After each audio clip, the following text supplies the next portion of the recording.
Selamat pagi, bagaimana kabar kalian semua? Ibu harap semua dalam keadaan sehat dan tetap jaga kesehatan. Pertemuan kali ini kita masuk kepada bab 2, reaksi redoks dan elektrokimia. Kalian bisa lihat bukumu itu di halaman 30 ya. Reaksi redoks dan elektrokimia. Apa itu elektrokimia? Elektrokimia adalah reaksi oksidasi reduksi di mana energi yang dilepas oleh reaksi spontan diubah menjadi listrik, atau energi listrik digunakan agar reaksi non spontan dapat terjadi. Sedangkan redoks adalah reduksi dan oksidasi. Reaksi redoks, reaksi di mana satu spesies menerima elektron dan spesies lain kehilangan elektron. Jadi ada yang menerima elektron, ada yang kehilangan elektron atau melepaskan elektron. Itulah disebut dengan reaksi redoks. Nah, coba lihat. Jadi kalau misalnya ada suatu reaksi, contohnya 2 Mg tambah O2 menghasilkan 2 MgO. Bilangan oksidasi Mg 0, O2 0, Mg di sini 2 positif dan O di sini 2 negatif. Ini bilangan oksidasi yang di atas sini ya. Jadi nanti kita di sini tugasnya adalah menyetarakan reaksinya, reaksi redoks seperti ini.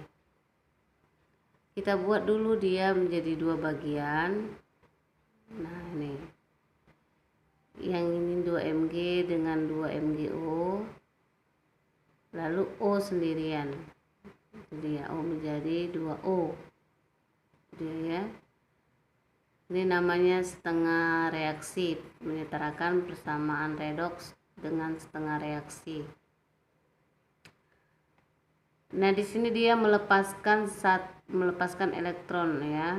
Mg melepaskan elektron, sedangkan oksigen menerima elektron. Jadi Mg itu disebut dengan reaksi oksidasi karena dia melepaskan elektron. Dan reduksi karena dia menerima elektron ya. Jadi ulangi, oksidasi dia melepaskan elektron, reduksi dia menerima elektron. Jadi reaksi ini melibatkan bilangan oksidasi ya. Nah, tadi Mg disebut mengalami reaksi oksidasi, dia disebut dengan pereduksi ya. Ini kemarin kelas 1 kalian sudah belajar ini, kita hanya mengulang ya. Sedangkan oksigen disebut dengan pengoksidasi karena dia mengalami reaksi reduksi. Jadi yang mengalami reaksi reduksi disebut pengoksidasi, yang mengalami reaksi oksidasi disebut pereduksi. Itu dia ya. Nah, bagaimana cara menentukan bilangan oksidasi? Ada aturannya. Kelas 2 sudah kita pelajari. Jadi ini nanti bisa dibaca-baca di PowerPoint-nya kalau lupa. Bagaimana menentukan bilangan oksidasi. Nah, contoh misalnya bilangan oksidasi HCO3 negatif. Ya. Lihat itu.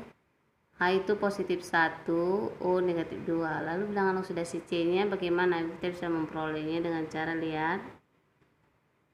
O kan ada 3 itu jumlah atomnya. Berarti 3 dikali bilangan oksidasinya negatif 2 ditambah H itu 1 ya kan? H1. Bilangan oksidasinya juga positif 1, jadi 1 kali positif 1 ditambah C itu yang ditanya. C itu ada 1 atomnya, berarti 1 dikali C sama dengan negatif 1 karena muatan secara keseluruhan ini adalah negatif 1. Ini bisa lihat ya, negatif 1. Jadi bilangan oksidasi C itu diperolehlah positif 4 ya. Nanti dibuka lagi bukunya di kelas 1, dipelajari lagi pelan-pelan kalau lupa ya cara menentukan bilangan oksidasi. Nah, ini juga Mn. Buka bukunya lagi balik di kelas 1 nak ya. Nah, tugas kita di sini adalah menyetarakan reaksi redoks dalam suasana asam netral dan basah.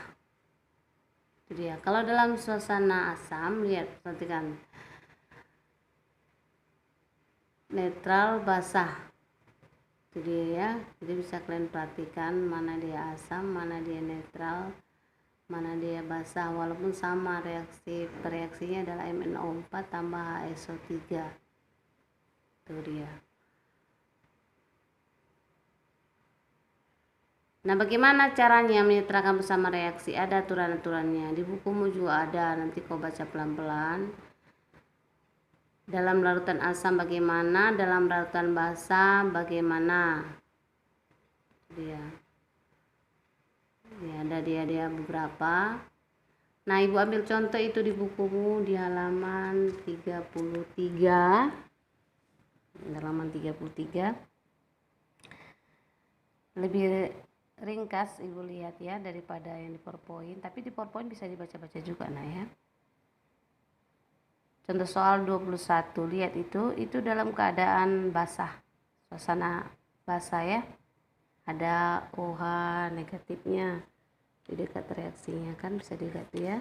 Ini OH-nya ada, berarti dia dalam suasana basah. Jadi ini dipisah dulu, namanya setengah reaksi ya, dipisah dulu. Lihat, perhatikan Br2 dengan BrO3, lalu Zn dengan Zn. Jadi ya, jadi pisahkan itu tahap pertama. Lalu tahap kedua, lihat ini jumlah Br-nya ada 2 ya, maka di sini bikin koefisiennya kali 2, disetarakan dulu Br-nya biar sama, jadi di kiri 2 di kanan 2 gitu ya. Udah, itu tahap kedua.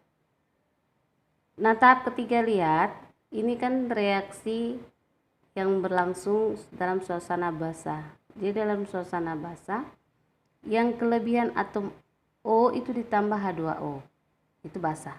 Kalau asam dia yang kekurangan. Jadi kalau misalnya ini dalam suasana asam, yang di sini tambahi H2O ya. Tapi karena ini suasana basah, jadi di sini itu dia tambahi H2O-nya. Itu ya. Nah, lalu lihat Zn ya. Tahap keempat. Nah, karena kalian sudah nambahkan H2O di sebelah kiri, di sebelah kanan, sebelah kanan, maka di sebelahnya kalian tambahkan OH. Kalian tambahkan OH ya nak ya. Tambahkan OH lalu setarakan. Nah, setelah setara, sekarang elektronnya, kalian hitung elektronnya ya. Di sini ada 12 elektron dia. Ada 12 elektron. Ya. Ada 12 kan, 12 kali negatif 1. Nah, sini ada 10. Karena di sini ada 2, berarti 2 tambah 10. 12 kan? Lalu ini ditambah 2 elektron. Ya. Di sini menerima 10 elektron, di sini melepaskan di sini melepaskan, berarti dia oksidasi, di sini menerima elektronnya. Lalu tahap ke-6 kalian setarakan. Di sini kan dia ada 10 elektron, di sini ada 2 elektron. Maka biar setara, berarti ini dikali 1, ini kali 5 kan? Kali 1 kali 5, ini reaksi yang dihasilkan.